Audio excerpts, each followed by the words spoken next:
Un homme qui n'a jamais connu la solitude ne s'est jamais rencontré. La solitude, c'est pas une punition. C'est seulement ton entraînement. L'entraînement où est-ce qu'un homme se forge. Où est-ce qu'un homme forge enfin son identité. Comme j'ai dit dans la dernière vidéo, où est-ce que j'étais un peu plus introspectif, où est-ce que j'ai partagé un peu mes derniers mois en 2025 avec mon burn-out puis tout, puis depuis que j'ai déménagé, ben, pour ceux qui l'ont écouté, ça va vous dire quelque chose, mais j'ai perdu beaucoup de mes amis en déménageant. Des personnes sur qui je pensais que je pouvais compter, des personnes que je considérais pratiquement comme des frères, ben au final, n'ont jamais pris de nouvelles de moi. Puis moi, je considère ça comme une relation terminée parce que ça fait plusieurs mois que j'ai déménagé. Puis, ben ça, indirectement, ça fait en sorte que je vis de la solitude. Je me retrouve seul parce que j'ai plus mes anciens amis de où est-ce que j'habitais, de ma ville d'enfance, mais j'ai pas non plus fait de nouveaux amis où est-ce que je suis. J'en ai pas encore fait des nouveaux où est-ce que je suis parce que présentement, je sors pas de chez moi, vraiment. Je sors pour aller au gym, je sors pour aller faire des commissions. Parfois, je parle à du monde au gym, mais je leur parle pas assez pour dire que, OK, je les considère comme des amis. Certes, je veux commencer à faire des activités, si je veux faire de la boxe, j'aimerais ça m'inscrire dans une ligue de garage, de soccer, parce que ben, j'ai joué toute mon enfance au soccer. Fait que c'est sûr que je vais me faire des amis à ce moment-là, mais le timing pour commencer ces activités-là, en ce moment, il n'est pas encore le bon. Je ne vais pas entrer dans les détails parce que c'est pas le sujet de la vidéo. Mais aujourd'hui, je voulais parler de la solitude, puis parler un peu comment je me sens face à ça. Mais je pense que pour commencer, avant de parler de tout ça, il faut comprendre que la solitude, c'est un peu comme un miroir brut. Parce que quand tu vis de la solitude, tu n'as plus l'opinion des autres, tu n'as plus le regard des autres. Tu fais face à qui tu es réellement. Tu fais plus face à celui que tu crois être, à celui que tu joues ou le personnage que tu t'inventes. Parce que tout le monde met un masque social. Puis ton masque va changer selon les environnements que tu es, les places que tu es, les personnes que tu côtoies, etc., etc. On met tous des masques sociaux. Mais quand tu vis de la solitude, ce masque-là, il tombe. Puis tu fais face à qui tu es réellement. Tu fais face à celui que tu es quand il n'y a plus personne à impressionner. Puis quand tu fais face à ça, ben c'est quasiment comme si un désert apparaîtrait. C'est comme si tu te retrouves tout seul au beau milieu de nulle part, entouré de des kilomètres et des kilomètres de sable. Puis dans ce désert-là, ben tout ce qui était faux, il tombe. Tout ce qui reste, c'est qu'est-ce qui était réel. Puis la plupart du temps, ça fait mal parce que la plupart des choses qu'on a connues étaient fausses. C'est des choses qu'on avait inventées pour se faire accepter socialement ou ne pas se faire juger ou peu importe. Mais quand ces choses-là tombent, ça fait mal puis ça fait peur. Par exemple, pour moi, depuis que je ressens un peu plus de solitude depuis que j'ai déménagé, ben, la personne que je pensais que j'étais encore quand j'habitais dans ma ville natale, ben, je la retrouve plus, je la reconnais plus, puis ça fait en sorte que quand je me regarde dans la mémoire, ben, je sais plus vraiment qui je suis. Vu que je vis de la solitude, puis j'ai plus comme de repères extérieurs, de repères sociables, ben, je sais plus vraiment qui je suis nécessairement. Parce que je fais enfin face à qui je suis quand il n'y a plus personne, qui je suis réellement. Puis ça, c'est inconfortable. C'est inconfortable, puis indirectement, ça fait peur. Mais la solitude, c'est quelque chose que tu n'as pas le choix de traverser. Parce que tu peux pas avoir du succès ou tu peux pas arriver où est-ce que tu vas arriver dans la vie, puis avoir les choses que tu peux avoir dans la vie sans faire face à la solitude, sans traverser la solitude. Parce que si tu n'apprends jamais à être bien avec toi-même, bien avec qui tu es, puis ne dépendre de personne, ben tu seras jamais réellement comblé, puis tu seras jamais réellement heureux. Parce que indirectement, inconsciemment, tu vas tout le temps dépendre des autres. Tu vas tout le temps chercher la validation extérieure. Tu vas tout le temps chercher à avoir quelqu'un à côté de toi, dans ton entourage, parce que tu n'es pas capable d'être seul. Tu n'es pas capable d'être avec toi-même. Quand tu vas vivre un moment qui va être plus compliqué, ben, au lieu de t'asseoir avec toi-même puis y faire face, ben, tu vas aller te distraire avec quelqu'un. Puis tu vas essayer d'oublier ton problème.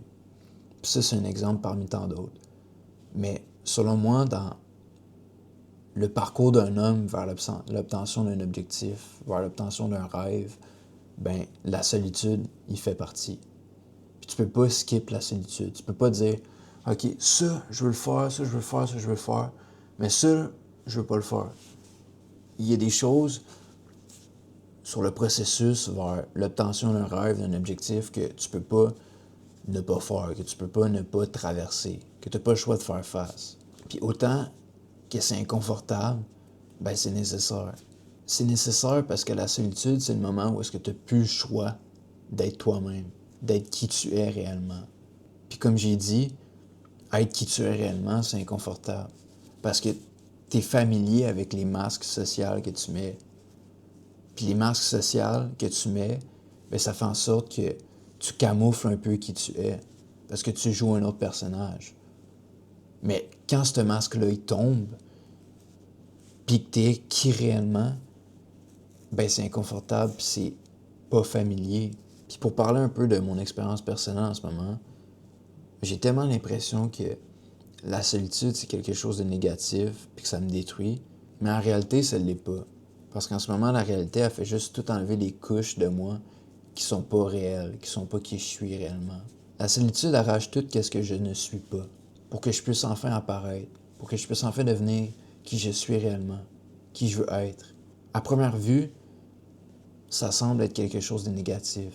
Mais quand tu prends du recul sur ça, tu réalises que le fait qu'elle t'arrache toutes les couches qui sont pas qui tu es, ben ça te laisse la place de rajouter des nouvelles couches, mais que ces nouvelles couches soient qui tu es réellement, qui tu veux être.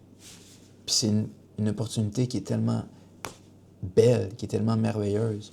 Puis quand tu es en train de vivre la solitude, puis que c'est douloureux, puis que ça fait peur en quelque sorte parce que tu te sens tout seul, ben tu vois pas toute cette beauté-là, toute cette chance-là que tu as de vivre de la solitude, puis d'être littéralement dépluché. Puis c'est normal que tu le voies pas, parce que quand tu es sur le terrain, quand tu es au milieu de la partie, quand tu es dans le jeu, ben tu vois pas qu'est-ce que quelqu'un qui est à l'extérieur voit. Parce que tu as une perspective qui est différente. Quand tu es en train de, je sais pas moi, de jouer une game de hockey puis que tu es à l'attaque, tu verras pas la même chose que le gars qui est dans le gradin. Ou le scout qui est en train d'analyser pour dire, OK, lui, on peut-tu le recruter? Ben, c'est la même affaire dans la vie. Quand tu es dans le milieu de quelque chose, quand tu es dans le milieu d'un processus, tu verras pas la même chose que la personne qui l'observe de l'extérieur.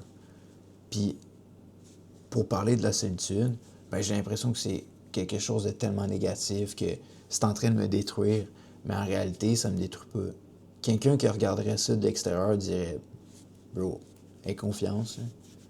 Arrête de stresser. Tu vois des choses que moi je vois pas, puis moi je vois des choses que toi tu vois pas. Tu penses que c'est négatif, mais moi je pense que c'est positif. Puis on n'a pas tout le temps, certains appellent ça des mentors, mais on n'a pas tout le temps des personnes qui vont nous regarder de l'extérieur. Parfois on a juste nous. En ce moment, moi c'est ça. La seule personne qui me regarde de l'extérieur, c'est Dieu.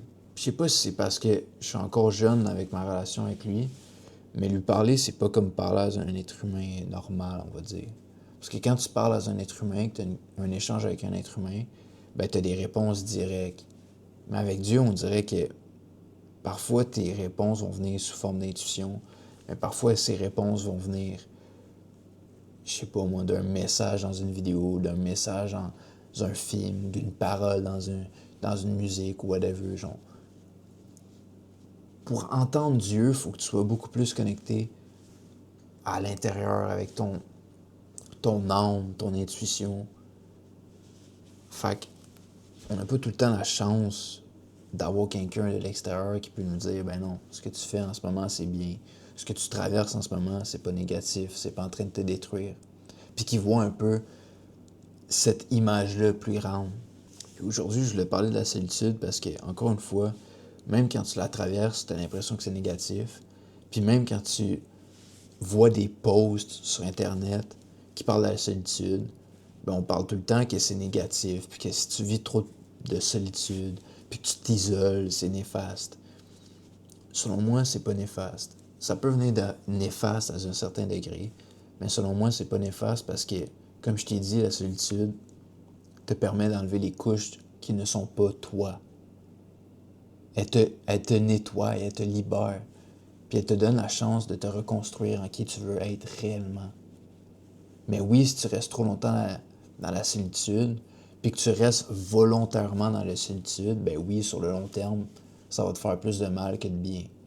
Mais si tu es un minimum capable d'utiliser ta tête, ben puis pas forcément écouter ta tête, mais que tu vas écouter ton intuition puis ton cœur, ben à un moment donné, tu vas savoir quand c'est le temps de sortir la solitude. Mais toi, à la maison qui m'écoute, si tu vis de la solitude, je veux que tu gardes en tête que ça va bien aller, que c'est pas la fin du monde, puis qu'il y a une image plus grande derrière tout ça. Puis parfois, c'est compliqué de dézoomer puis de voir cette image-là quand on est tellement zoomé sur un pixel puis qu'on voit juste ce pixel-là. Mais garde espoir, garde la foi. Parce que oui, c'est compliqué la solitude, mais elle te fait pas du mal, elle te fait du bien. Puis même si en ce moment, ça n'a pas l'air d'être du bien, que tu ressens pas ça comme quelque chose de bien, que tu as l'impression que c'est juste négatif, puis ça fait mal, puis c'est douloureux, puis c'est inconfortable, garde la foi. Continue de te dire que c'est temporaire, puis que c'est pour une raison. Garde espoir. Fais confiance à la vie. Parce que si tu traverses la solitude avec le bon état d'esprit, ben ça va t'apporter beaucoup de choses. Puis t'es pas seul dans tout ça. Oui, tu te sens seul, mais tu n'es pas seul. Parce que t'es pas le seul à vivre ça. Puis à quelque part, quelqu'un tient à toi. Quelqu'un t'aime. Parfois, c'est des personnes que tu n'as pas encore rencontrées. Parfois, c'est des personnes que tu as rencontrées il y a plusieurs années. Puis parfois, c'est des personnes que tu côtoies encore. Mais à quelque part, quelqu'un tient à toi. Quelqu'un t'aime. Tu n'es pas seul. Puis pour t'aider, je veux que tu saches ça. Avant, la solitude, c'était comme un rite de passage. C'était un rite de passage ancestral. Avant, les garçons, ils allaient tout seuls dans la forêt pour devenir un homme. Ils faisaient des choses seuls. Ils allaient tout seuls dans la nature, explorer, pour que, justement, ils fassent face à eux-mêmes et qu'ils deviennent un homme. Ben aujourd'hui, ton rite, peut-être que tu ne vas pas tout seul dans la nature, mais il est différent. Mais aujourd'hui, tu fais face à toi-même. Tu fais des choses seul pour que, justement, tu puisses devenir un homme. Pour pas que tu restes un garçon toute ta vie. Ça peut être seul dans ton appartement, seul avec toi-même, seul avec ton silence, seul avec ta nuit noire de ton âme. Mais aie confiance à la vie. Oui, la solitude, lorsque tu la traverses, est compliquée, elle fait mal, est douloureuse. Mais un coup que tu vas l'avoir traversée, tu vas comprendre pourquoi tu devais la traverser. Donc sur ce, rappelle-toi que la solitude te montre qui tu es réellement quand il n'y a plus personne à impressionner. Puis si jamais tu vas aller plus loin, que tu veux travailler avec moi, ben sache que c'est possible. C'est possible, puis je te laisse aller découvrir dans la description, soit de cette vidéo-là, ou de ma chaîne YouTube, de mes réseaux sociaux, comment qu'on peut travailler ensemble, puis comment que je peux t'aider à aller plus loin. Sur ce, prends soin de toi. Garde la tête haute, continue d'avancer, puis tu vas voir, tôt ou tard, tu vas réaliser que tu l'as traversé, puis tu vas en sortir plus fort. Garde la foi.